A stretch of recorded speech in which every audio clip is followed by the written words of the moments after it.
My name is Erin Dunbar. I'm an adult medical neuro-oncologist. I trained at the University of Florida and currently practicing there. I am a co-director of the Brain Tumor Center, and what I am very excited to present here today is some work on behalf of my colleagues that uses basal ganglia-based drugs to try to improve the quality of life of brain tumor patients. So let me explain that a little bit. Our patients that are affected by primary and secondary brain tumors often have secondary or primary effects from their tumor that affects basal ganglia centers and the communication pathways. And what we saw empirically was that patients would be given what was the otherwise best drugs we have, which are steroids and anti-seizure medicines. Unfortunately, patients then had two problems. They still had a lot of symptoms, and they also had secondary effects of those other agents. So we took a look at this group of patients and said, maybe there's a better mechanism we can be trying to direct. And so sitting there at the bedside, we thought, what if we gave patients medicines directed at movement disorders?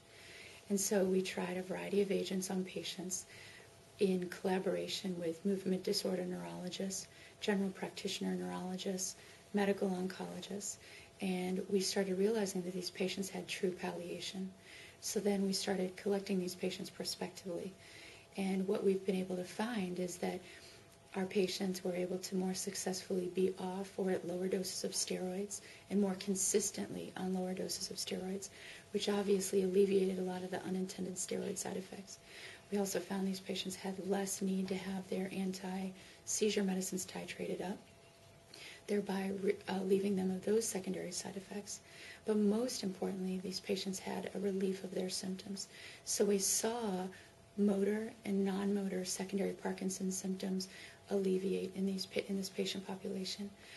We perform this as a quality of life study, so what we look forward to do in the future are more prospective studies with more scientific rigor, and most importantly, with movement disorder and neuro-oncologic metrics as we go forward. So we're very excited about this. It's a novel application of medications used in a way to target symptoms primarily, and it's an honor to present it at this conference.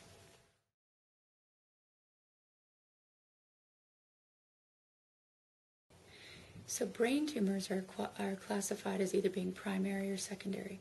So secondary are metastatic tumors that go from other parts of the body up to the brain or spine.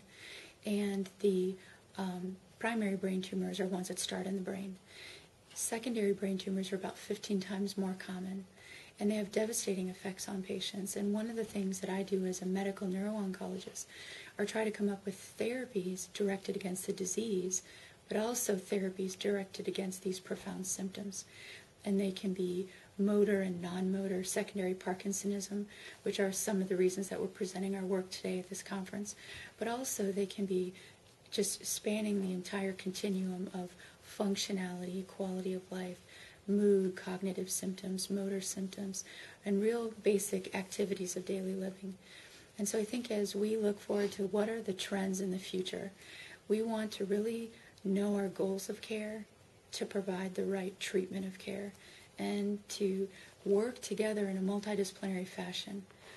People of all different specialties, different specialists, general practitioners, subspecialists, working together and being creative and thinking what might be the mechanisms of their symptoms, and then trying to come up with novel ways to help them. And sometimes it's going to be against the disease, and sometimes it's going to be against their symptoms.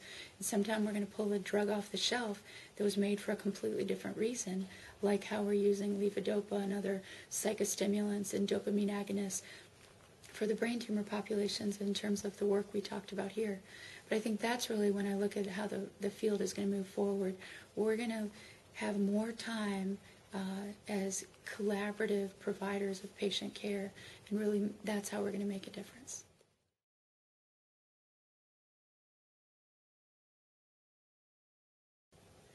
I work at the Preston A. Wells Junior Brain Tumor Therapy Center at the University of Florida. I'm an adult medical neuro-oncologist, and I'm very honored to work in a multi-subspecialty practice where we have neurosurgeons, medical oncologists, neurologists, a whole cadre of rehab specialists, and many, many other professionals working together as a group. And what we try to do is center the patient and the caregivers and then work around them. So we have clinics where we may embed multiple different types of subspecialists coming to see the patient in the same space and time, which is extremely important because a lot of our patients have physical impairments. So for us to be able to navigate around them is quite effective. But that also saves a lot of time, money, and quality of life for our patients and their families, and also brings the fun of medicine in because we can sit there shoulder to shoulder with our own colleagues, and I can work with my colleagues and hear all of the things that are moving their field forward and say, hey, I can borrow that and I can use that to apply in a novel way to my patient population. So it winds up really being a tremendously beneficial scenario. So at the University of Florida, we have a multidisciplinary tumor board that we run every week, where we take cases from inside the University of Florida as well as far-reaching outside. And we sit there together, all of us in a room, and say, what are the best ways we can come up with goals of care and a treatment plan for these patients? And that's a real exciting part about my job.